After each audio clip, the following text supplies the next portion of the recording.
Bugün sizlerle yeni serimiz Çark Adamı Kurdu serimizin 1. bölümüyle başlıyoruz. Şimdi arkadaşlar çarkımıza geldik. 1. bölümde olduğumuz için birazcık bir sizlere anlatayım serimiz nasıl ilerleyecek. 80 tane gördüğünüz gibi burada özellik yazdım. Sıra sıra bir anlatayım. Bu deneme amaçlı çarkı çevireceğiz. Bunun bilgisini veriyorum. Örnek olarak sizlere gösterme amacıyla çevirdiğim çarkımızı. Şimdi her çarkı çevirdiğimizde özellikler geliyor. Şu anda gördüğünüz gibi bitiricilik özelliği geldi. Bitiricilik geldiği için de 110 ve 115 gen arası genlerde arkadaşlar bitiriciliği en yüksek genli kart hangisi ise onu kadromuza alacağız. Serimiz bu şekilde ilerlemiş olacak. Sonra zaten pazardan kartımızı alacağız. Kadromuzu ekleyeceğiz ve en sonunda da cezalı maç yapacağız. İsterseniz ilk çarktan tam gaz serimizin 1. bölümüyle başlayalım. Kadromuzu kurmaya kalecimizden başlayacağımız için kaleciye özel ayrı bir çark yaptım arkadaşlar. Bunun bilgisini veriyorum ve bismillah diyerek ilk çarkımızı çeviriyorum. Bakalım hangi özellikten transfer alacağız. Bu arada özellik dışında da farklı şeyler de var. Ekranımıza zayıf ayağı 2 geldi. Yani bu ne demek? 110 ve 115 gen arası arkadaşlar zayıf ayağı 2 olan kalecimizi satın alacağız. Zayıf ayağı 2 olan kaleci bir sürü varmış. Çeşidimiz çok fazla var arkadaşlar. En fazla da 115 gen alma sebebimiz arkadaşlar bu arada en fazla bir önce 750 milyon bütçe ayırabildiğimiz için 106 ve üzeri çok fazla coinsimizi açtığı için en fazla 115 gen alacağız. Çeşidimiz çok vardı. O yüzden ben de 115 genlik fiyatımıza uygun Muslera'nın kartını buldum. 619 milyona isteğimizi verdik. Turuncu dereceli hali de varmış. Zayıf ayağını da göstereyim. Gördüğünüz gibi Muslera'nın zayıf ayağı 2 ve bu şekilde ilk kalecimizi yani ilk transferimizi almış olduk. Bu arada ikinci bölümü gelmesi için lütfen like'lara basalım. En az sizlerden 500 like kesinlikle bekliyorum. Abone olup bildirimleri de açmayı kesinlikle unutmayalım. Televizyonda izleyenler sizler de like'lara basarsanız bu video kesinlikle ama kesinlikle 500 like ulaşır. Abone de olursanız 17.000 abone hızlı bir şekilde ilerlemiş oluruz. Şimdi o zaman Muslera'mızı gördüğünüz gibi ekledik ve 3 kanatladık 88 gene kadar ulaşmış olduk. Şimdi o zaman sıradaki mevkimiz sağ bek ve sağ bek için çarkımıza geldik ve bakalım arkadaşlar hangi özellik hangi istediği bir şey yapacağız onu bir görelim. Çarkımız dönüyor ve sağ bek için ne yapacakmışız? Ekranımıza geldiğinde 113 gen kırmızı derece yazıyor. Yani temeli 113 genlik kırmızı dereceli bir sağ bek alacağız. O zaman pazarımıza bir geçelim arkadaşlar. Buradan hiçbir yere kontrol etmeme gerek yok. Direkt birlikte bakmamız yeterli. Sağ bekimizi de seçelim ve 113 genlik kırmızı dereceli bir oyuncu alalım. Zaten çok fazla çeşit yokmuş. İnşallah kırmızı dereceli bir kart buluruz. Yoksa bir kez daha çark çevirmiş olacağız. Burada da gelmedi maalesef sağ bek oyuncumuz. Yani kırmızı derece lazım. Çarktan kırmızı dereceli oyuncu denk geldiği için bize 113 gen temeli zaten seçtik. Bir de kırmızı dereceli bir kart olursa müthiş olacak ama şu anlık yok gibi duruyor. 750 milyonu da aşmaması lazım. Keşke bu olsaydı çok güzel olurdu ama maalesef olmadı. Bunda da kırmızı dereceli kartımız maalesef yok. Walker'a bakalım. Olur diye düşünüyorum. Oldu çok güzel. 558'e varmış. Carvalho'ya da baktığımızda Carvalho alınabilirdi ama kartı kırmızı dereceli yokmuş. O zaman Walker'da bırakalım. Sağ bekimizi de 558 milyona bütçemizden gördüğünüz gibi transferimizi yaptık. Emirler bölümünde de sağ bek transferimiz hazırsa kalemize pardon arkadaşlar kadromuza eklemiş olalım ve sağ bekimize güzel bir şekilde güçlenmiş olsun. Hemen Walker'ımızı bulduk. Sağ beki ekledik. 3 gen atladık. 91 gen olmuş olduk. Şimdi o zaman geçtik buraya ve tekrar çevir diyerek sol bek için çevirdik ve bakalım sol beke ne alacakmışız arkadaşlar. Ekranımıza geldiğinde çeviklik özelliği geldi. Yani arkadaşlar çeviklik özelliği arkadaşlar en yüksek olan sol bekimizi alacağız. Çeviklik özelliği arkadaşlar en yüksek olan kartımız 114 genlik bu kartıymış arkadaşlar. Ama bakalım dereceli haline bakmamıştım. Kırmızı hali maalesef uygun değil ama turuncu hali uygunmuş. Güzel oldu. 674 milyona da isteğimizi verdik. Çeviklik özelliği de ne kadarmış bir bakalım arkadaşlar. 143'müş gördüğünüz gibi. Hatta bir karşılaştırayım. 115 genlik kartı mesela çevikliği neymiş? Ona da bakalım. Mesela bunun 134'müş. Yani doğru ilerliyoruz. Bir tane site var arkadaşlar. Orada istediğimiz özelliği böyle en yüksek olarak aratabiliyoruz. Yani bozmayacak, hata olmayacak bir şekilde en yüksek özelliği olan oyuncuları bulabiliyoruz. İlk bölüm olduğu için birazcık hata yapabilirim. Özür dilerim. İkinci, üçüncü bölüm gelirse seversiniz. Daha güzel bir şekilde çekmiş olacağız videomuzu. Hatam olursa kusura bakmayın diyorum ve sağ stoper için çevirdik. Bakalım sağ stoper için hangi oyuncumuza almış olacağız. Ekranımıza geldiğinde markaj geldi ve tam stoper özelliği yüksek olan bir özellik geldi. Markajı en yüksek olan sağ stoperimizi alalım o zaman. 148 markaj ile arkadaşlar en yüksek markaj özelliği kartımız arkadaşlar 114 genlik bu kart. Temel hali varmış ama dereceli hali de varmış. Güzel oldu. 454 milyona iyi ki turuncu hali olması güzel güzel oldu. Mesela ikinci olarak da arkadaşlar 147 markaj ile Thuram. Üçüncü ise 146 markaj ile Chiellini'nin 115 genlik kartları. Thuram'da 115 genlik kart ama Coates 114 genlik kartıyla birlikte bir özellik fazla ile arkadaşlar birinci sırada olduğu için bu kart aldık. Sağ stopere de ekledik. 3 gen atladık, 98 gen olmuş olduk. Şimdi o zaman geçiyoruz çarkımıza ve ne için? Sol stoper için çevirdik. İnşallah serimizi beğenirsiniz arkadaşlar. Beğendiğiniz bir yorumlara belirtin ve like'lara basalım. Anlayın bu şekilde. Ne geliyor? Zayıf ayağı 5 olan arkadaşlar bir stoper alacağız ve bakalım zayıf ayağı 5 olan bir stoper çıkacak mı? Çıkar illaki. Zayıf ayağı 5 olan arkadaşlar 2 tane oyuncu varmış. 111 genlik bir tane Santro diye bir oyuncuydu, onu almadım. Bir de arkadaşlar Gue'nin tüm kartları zayıf ayağı 5'miş. Teker teker bakalım. En yüksek olarak alacağız. Bunun arkadaşlar maalesef morali varmış en yüksek. Bu kartı zaten alınamıyor arkadaşlar. Pazardan satamıyoruz. O yüzden bakmaya bile gerek yoktu. Buna baktığımızda turuncu hali bunun da yokmuş. Mavi derece varmış. Buna son kez bakalım. Bunun turuncu hali yokmuş. O zaman bu oyuncumuzun yani 115 genlik kartımızın mor dereceli halini 401 milyon arkadaşlar istemizi verdik. Zayıf ayağı da görelim. Gördüğünüz gibi 5 zayıf ayağı var. Yani bir santrfor kanat gibi bir ayak yeteneği varmış. İnşallah da golünü atar o zaman. Gol atarsa bile ama arkadaşlar kesinlikle kafa golü atar. Yani ayağıyla atma gibi bir pozisyon denk gelir mi bilmiyoruz. Neyse stoperimizi de o zaman arkadaşlar kadromuza ekledik ve 3 kandidatları 101 gene kadar ulaşmış olduk. Şimdi o zaman sağ merkez orta saha için çarkımıza geçiyoruz ve bakalım hangi özelliğimiz gelecek. Kadromuzu kurduktan sonra cezalı maçta yapacağız biliyorsunuz ki ve karşımıza geliyor kimmiş? Uzaktan şut geldi. O zaman uzaktan şutu iyi olan sağ merkezimizi alalım. Uzaktan şutu en iyi olan arkadaşlar 115 genlik kartıyla Odegaard olacak. Odegaard oldu zaten. Ona baktım ve 141 uzaktan şut özelliği varmış. İkincinin 140, üçüncünün ise 139 ile birinci sıraya yerleşmiş ve turuncu hali 800 milyon. Yani 50 milyon fazla almayacağım arkadaşlar. Coins kasmak çok zor çünkü. En fazla 750 milyon şu anlık verebiliyoruz bir karta. Odegaard'ın mavi dereceli halini aldık. Bunun bilmiyorum uzaktan şutu nasıl ama ikinci sırada zaten o kart yok. O yüzden sadece bu kartı alabiliyorduk ve bunun da mavi dereceli halini aldık. İnşallah güzel bir karttır bilmiyorum. Uzaktan şutu iyi ise inşallah uzaktan bir gol atar diyoruz ve yedeklere girdik. Odegaard'ımızı bulduk. Sağ merkeze ekledik. 104 gene kadar ulaşmış olduk ve şimdi o zaman çarka geçtik. Tekrar çevir diyerek bir kez daha çevirdik ve sol merkeze bakalım hangi özellikle bir oyuncu alacağız. Karşımıza geldiğinde 112 gen geldi. Yani 112 genlik bir arkadaşlar sol merkez almak zorundayız. Bu arada arkadaşlar dereceli alamayız bu kartlar. Onun bilgisini vermiş olayım. Temelinde 112 genlik bir oyuncu alacağız. Arama direkt arattık ama merkez orta saha seçili değil. Onu da seçelim. Hata falan olmazsa merkez orta sahamızı seçtik ve en ucuzdan yapalım arkadaşlar. Çok önemli değil. Hemen buradan arkadaşlar o zaman ne yapalım?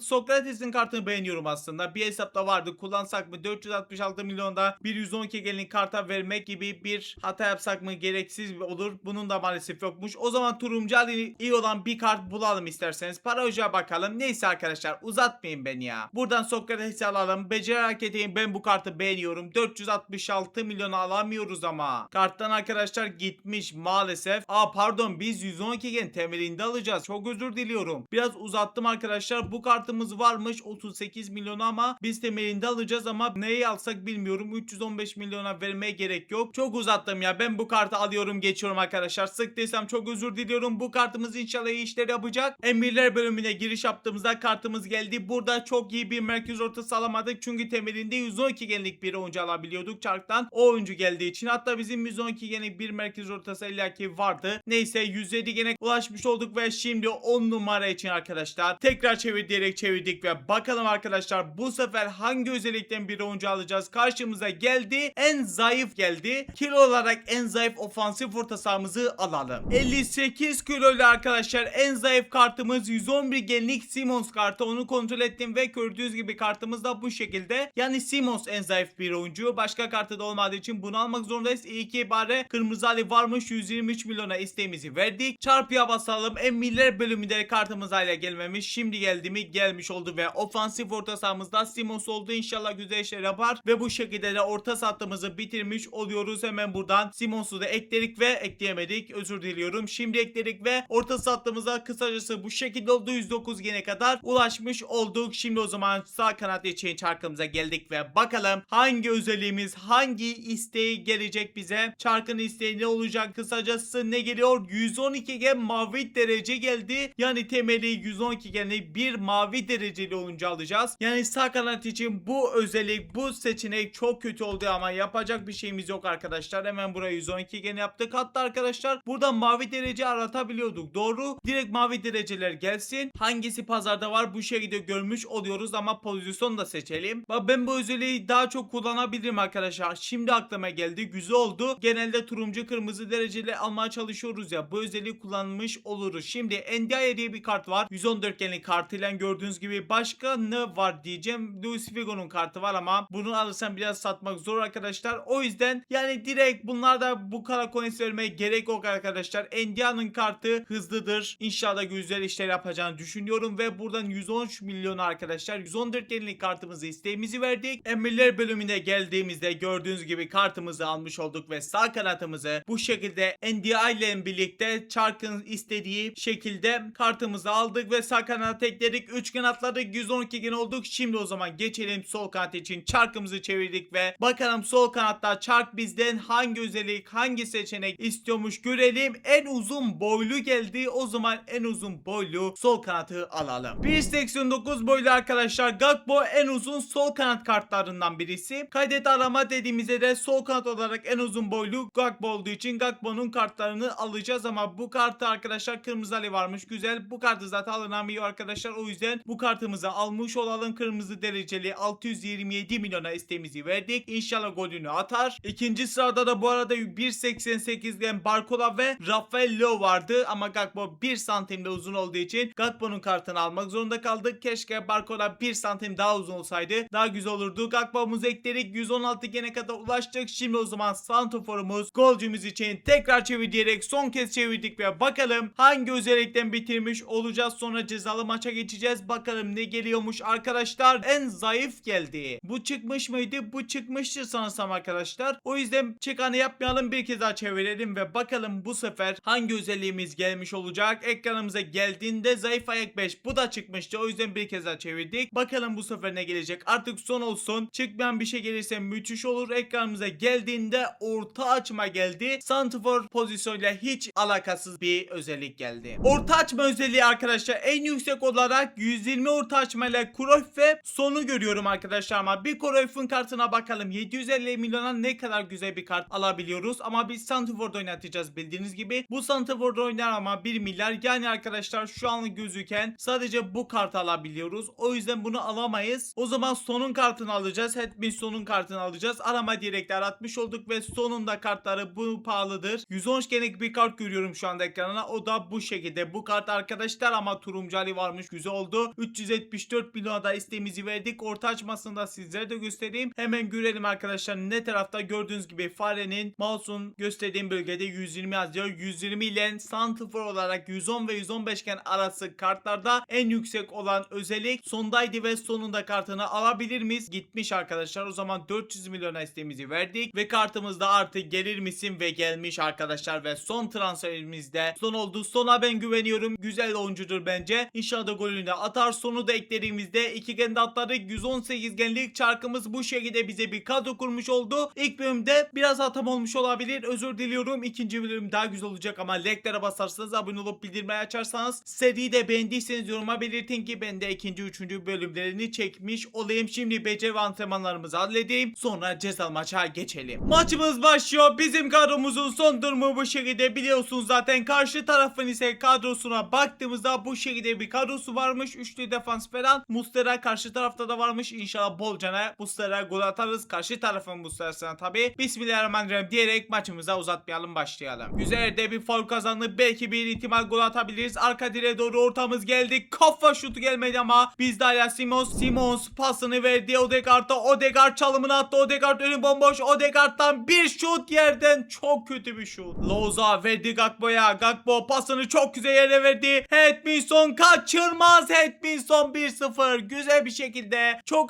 fazla atak bulamadık ama golümüzü ilk yarı bitmeden Gakpo asist, Son'un iyi bitirişiyle durum 1-0 oldu. İlk öne geçmemiz bizde olması güzel. Kornerleri geldi ve Haaland uzaklaştırdı. Güzel. Coates pardon. Odegaard'dan bir çalım da geldi. Önümüz bomboş, ilerliyoruz ama ilk yarıyı bitirdi. Hazard verdi pasını. Sağ taraf bomboş. İnşallah orayı görmez. Sobozlay uzaktan denedi. İyi ki uzaktan denedi. Pas asları gol olabilirdi.